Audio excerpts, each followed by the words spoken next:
Oke, bismillah. Assalamualaikum warahmatullahi wabarakatuh. Alhamdulillah wa kafa, wassalatu wassalamu ala nabil mustafa wa ala alihi wa ashabihi ala sidqi wal wafa. Alhamdulillah, Allah masih dan terus berikan kita nikmat-nikmatnya.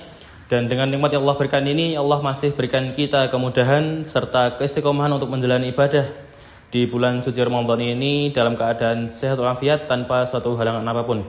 Dan yang kedua, salawat serta salam semoga senantiasa tercurah pada baginda Nabi Muhammad sallallahu alaihi wasallam yang insyaallah kita nantikan syafaatnya dan semoga kelak kita semua juga diakui menjadi umatnya di yaumul qiyamah. Amin amin ya rabbal alamin.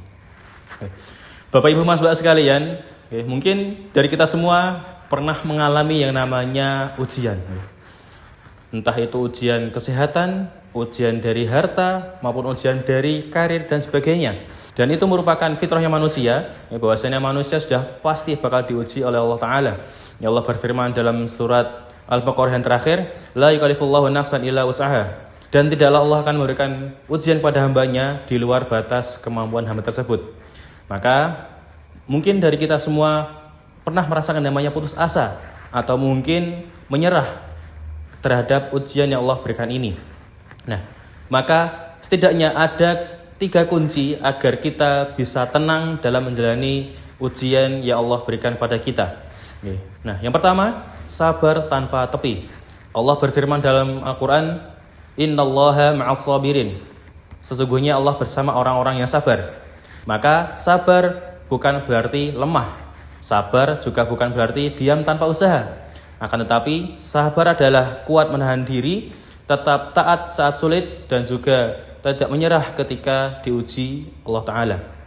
Nah, kita bercontoh pada Rasulullah SAW. Ketika berdakwah di Mekah dan Madinah, Rasulullah diuji dengan dicaci, kemudian dihina, bahkan disakiti. Namun beliau tetap sabar. Nah, maka ada juga hadis Rasulullah SAW yang berbunyi, sungguh menakjubkan perkara seorang muslim. Jika ia mendapatkan kesenangan, ia bersyukur. Jika ia mendapat kesulitan, ia bersabar. Maka sabar itu tidak ada batasnya.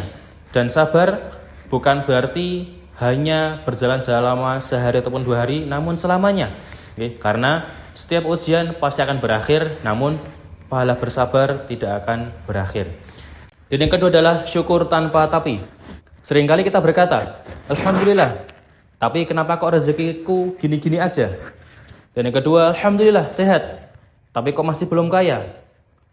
Dan ini adalah contoh ketika kita bersyukur menggunakan kata tapi.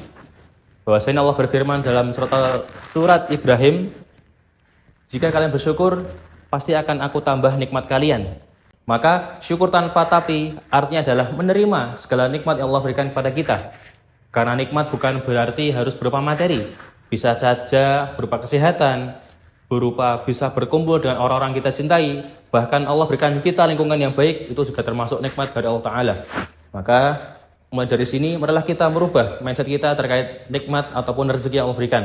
Ya, bisa jadi Allah ganti rupiah-rupiah yang banyak itu dengan nikmat-nikmat yang lain, ya, yang mungkin tidak orang lain dapatkan selain kita. Dan ketika kita fokus terhadap apa yang belum kita miliki, artinya adalah ketika kita masih belum merasa puas terhadap nikmat yang Allah berikan kepada kita. Dan yang ketiga adalah ridho tanpa henti. Ridho adalah tingkat tertinggi dari keimanan. Kalau sabar itu menahan diri, syukur itu berterima kasih, maka ridho adalah menerima dengan hati tenang atas segala yang telah Allah berikan pada kita. Bukan takdir Allah yang buruk, tapi adalah cara pandang kita terhadap takdir itu yang buruk. Karena takdir yang Allah berikan pada manusia itu semuanya adalah baik. Mungkin cara pandang kita yang salah atau cara pandang kita yang mungkin kurang tepat terhadap takdir Allah berikan kepada kita semua. Maka kita berdoa semoga Allah berikan kita kesabaran yang tanpa tepi, syukur tanpa tapi, dan juga ridho tanpa henti. Agar kita bisa menjalani kehidupan di dunia ini dalam kondisi tenang, nyaman, dan juga tidak terfikirkan dengan hal-hal lain yang mungkin belum bisa kita miliki. Karena ketika kita bersabar, Allah akan berikan kita ketenangan. Ketika kita bersyukur, Allah akan berikan kita keberkahan. Dan ketika kita ridho, Allah akan berikan kita kenyamanan. Mungkin itu, kurang lebih maaf. Barakallahu fikum. Wassalamualaikum warahmatullahi wabarakatuh.